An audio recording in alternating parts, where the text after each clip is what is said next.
Welcome back to the Water's Edge. Today we're going to be doing a rainbow trout catch, clean, and cook. Maryland DNR has been out stocking trout throughout the state this winter and spring, and I decided to get out, catch a few, and cook them up. The first two fish that I catch in this video are from trips that I took in February. The stockings were a little old at that point, and with the cold weather the trout weren't biting great, but I did catch a few fish, so I wanted to put those clips in this video. The second half of the video is a trip that I just took fishing for these trout, and that was at Melwood Pond just after a stocking, and I had a great morning catching a limited trout. This was a fun one, so let's jump into the video. So we got power bait. I haven't used those before. Fireballs. Really all these baits work. It really just depends on like what color combination. These pink mouse tails work fantastic. The bubble gum pink with the white head. Sometimes I like the orange with the white head. So when you guys are bait fishing with these rods and you get a hit, you don't want to set the hook immediately. You want to let the trout pick it up. Usually you wait for a couple taps, give it a few seconds. If it feels like the fish is swimming with it, then just reel down on it and pull up. You don't need to give a big bass hook set. It's just something to keep in mind when you're fishing with these fishing for trout. They've got soft mouths, and I mean, we are using treble hooks, but you want to make sure that they have that bait down before you set the hook. Just give it time, make sure the fish has it, and then set the hooks. I'm gonna throw this little Clio, see if I can get one on a lure. So as you guys can see, it's got that real good reflective in the water, and you can pause it and it'll spin down. But with these trout, you usually want to throw spinners or little spoons that reflect a lot, and in this sunlight here it'll be shining a lot, so hopefully it'll get the attention of some of these fish. Keep throwing this around, hopefully we can get a few. Now this pond in particular is interesting because you're only allowed to keep 2 fish per person. Oh, there he is. Dude, he hit it as soon as it hit the water. And he's jumping, he's jumping. That was sick. That was cool. He hit it as soon as it hit the water. Dude. Yeah. Get in here. Dude, that's not a bad one. Not at all. There we go, first rainbow trout. While I'm casting this spoon around, and we'll see if we can catch a few trout. There's a fish. There's a trout. Right there. First freaking cast, let's go. First cast. Oh, okay. He ain't that big, but I'm gonna keep him.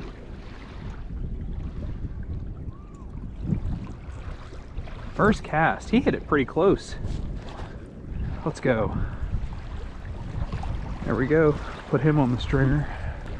There we go. First trout. Just caught the first trout of the day. Nice rainbow. It is almost too dark, so I did not have the GoPro on. But got one down. 5 to go. Or one down, 4 to go. So we're just using mealworms today, and we've got little teeny tiny hooks. You probably can't see that all that well right now, but I'll show you later. And we're casting out these mealworms under a bobber and kind of just sight casting to where the trout are swirling. Bomb.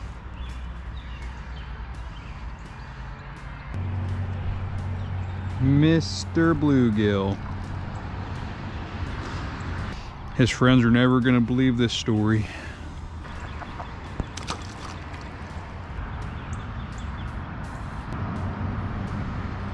Where's my next victim?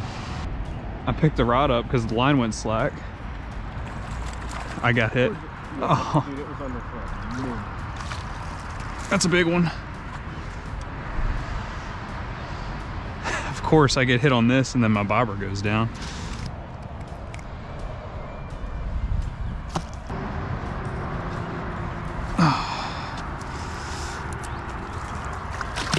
Two. What Brady and I were doing here was fishing with a small hook using a mealworm under a bobber, and the trout were coming up and swirling periodically, and we would cast where we would see them. The reason we took this approach is because the school of Goldens that was stocked in this pond were usually grouped up very tight and were out in the middle of the pond schooling together, so we found that casting out a bobber with a small mealworm underneath was getting more bites than our traditional method of casting out, say, a power bait ball or a mouse tail. I did end up throwing out a rod with a mouse tail, and the rainbows were very quick to hit that. Is that your bobber?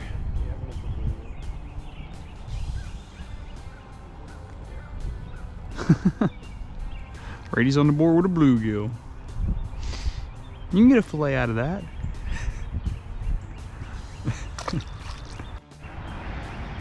No, he's got it.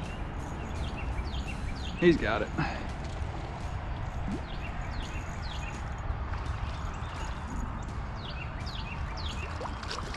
Another one on the mouse tail.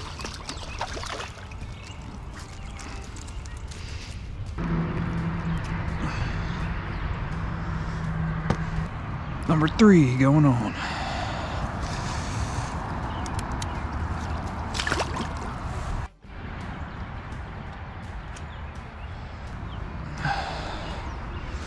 Good morning. You guys do the type of fishing I like to do. You're moving the whole time. Yeah. Absolutely. You got a few already. Yeah, these are. I'm out fishing them this morning. I got 3 so far. Yeah. We're seeing the golden swim around, but like they're not biting right now. It's cool because There's a group of them hanging. yeah, they swim in a circle. But How many are we down to now with the goldens? It looked like there's like, I don't know, 7 or 10 or. we've seen at least 5 this morning. Yeah. Yeah, and it's hard to cast to them from the other spots. No, there's no wind Oh, to fight. You got him? That's a blue guy. No, that's a trout. Small gold. Small golden. There you go. That's a tiny golden. That is a Wow. But you know what? I've seen 3 other rainbows about that size. Really? Yeah. Yeah, I know. I've seen some pictures of some friends that have been out fishing, and they've stocked some nice fish this go around. Like I've seen some big ones caught. I saw a nice big golden caught in that corner. Really? You can still eat them. Prime hole. Well, good to see you guys. Yep. Take care. All right, I've already caught 2 on this little orange mouse tail, and they're hitting it pretty quick. So I'm gonna cast out where I caught those other 2 and see if I can keep catching. Yep. No, it's a trout. On the mealworm.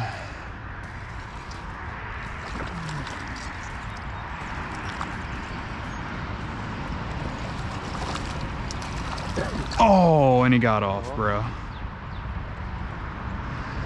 Man. Keep him for catfish bait. Another bluegill.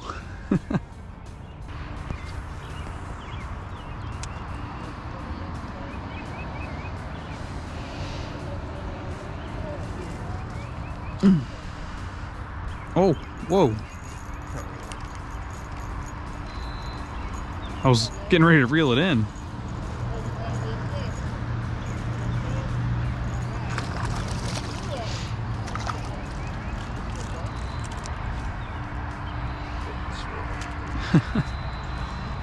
There we go. Another trout. Do you want to use the one rod, or are you going to rig up?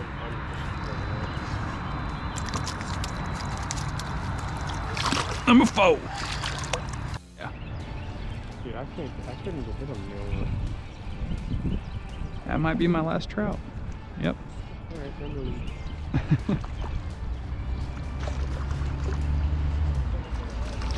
On the mealworm.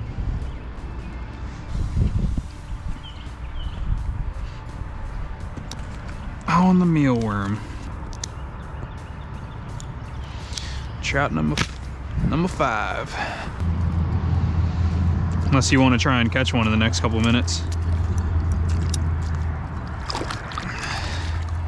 All right, folks, we are in the kitchen and we are getting ready to cook up some delicious trout fillets. So I've got all of my trout fillets laid out. I always like to lay them out on a paper towel and pat them down before I cook them, just to get that moisture off. But as you can see, we've got some beautiful trout fillets. So a lot of people like to fry their fish, and I do my fair share of frying fish, but today I'm just gonna cook these fillets in a cast iron pan with butter and a little bit of seasoning, just going with a real simple recipe. I like the flavor of trout as it is, so just a little bit of seasoning on there, and then cook them in butter, which always adds good flavoring, and I'm gonna pair it with a bag of edamame. These are one of my favorite vegetables to eat. Just pop them in the microwave, steam them for 5 minutes. They're delicious, and they pair really well with fish. It's just easy to cook as a side dish with the fish, so go ahead and pop those in for 5 minutes. Let those cook. Now, if you guys are gonna cook with butter, you gotta get this Irish butter, this pure Irish butter from Kerrygold. This is my favorite to cook with. It's made from 100% grass-fed cows. Good option to cook with. So I got my cast iron pan heating up. If you guys aren't cooking with cast iron, you need to be. A few slices of this butter getting going in here. I'll save this, add it if I need more. Now this is the seasoning that I'm using for these trout. This is Nick's Blackened Seasoning, and Nick's is a grocery store that's local to us down in Calvert County. I go to the one that's in Prince Frederick. They've got a ton of great selections on meats, seasonings, all types of stuff.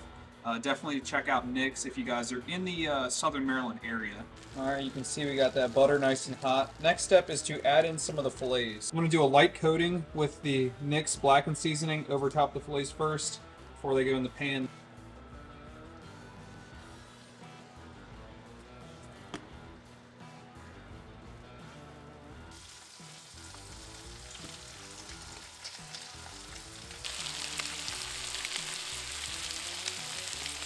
These fillets are pretty thin, so they won't take very long to cook. Maybe 1.5 minutes, 2 minutes on each side. I'll just watch it, go a few fillets at a time, and I should have myself a pretty good meal.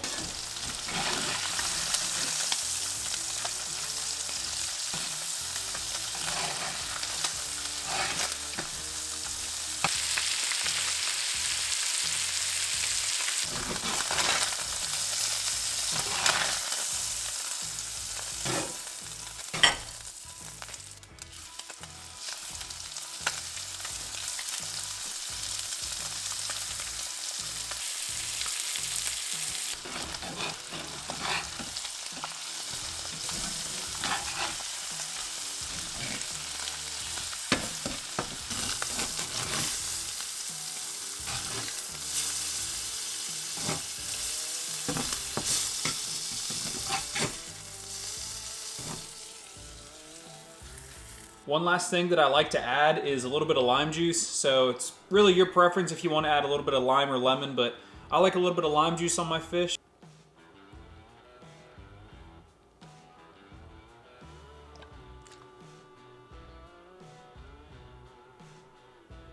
Now this looks like a good meal. I've got some fresh trout fillets and some edamame, and whenever they stock trout, I always try and make it a point to get out, catch them just because they're delicious eating fish. I'll go ahead and get the first fillet in here. No need to use your fork, just dive in with your hands. I love trout. I know these are stocked fish, but honestly, hats off to Maryland DNR, and honestly all the states that get out and do stockings to create recreational fishing opportunities for their anglers. I'm really happy with how Maryland handles it. Every spring and fall, they do a lot of stockings throughout the state. Every county gets fish. It's a good way if you're new to fishing or just looking for a fishing opportunity that you have a high success rate. These fish have been raised in a hatchery, and they're pretty easy to catch if you know which baits to use. If you're looking to get out and catch some of these trout, just head on over to the Maryland Department of Natural Resources trout stocking website. Everything is listed there with the most recent locations that have been stocked, locations that have been stocked in the past, how many were put in there, whether it was rainbows, goldens, browns. I'll put a link to that website in the description of this video. If you guys haven't gotten out and fished for these yet, or are looking for opportunities to get out and fish this spring, definitely recommend taking advantage of this. These fish are delicious. I'm going to try and do more of these catch, clean, and cooks, so if you guys enjoy them, just let me know, and let me know what other videos you'd like me to make doing catch, clean, and cooks, targeting other species, whatever it may be. I'm all for it. I take a lot of pride in getting the meat or fish that I eat from either hunting or fishing. I want to start showing you guys more of how I prepare my meals, what that process looks like. And honestly, a lot of the game and fish that we chase are delicious, so always down to share recipes, and I'm always looking for new recipes. So if you guys have anything that you recommend, leave it in the comments of the videos. I'm going to go ahead and finish this meal. Thank you for watching today's episode. Subscribe to the channel if you haven't already, and as always, make sure to tune back in for the next episode of The Water's Edge.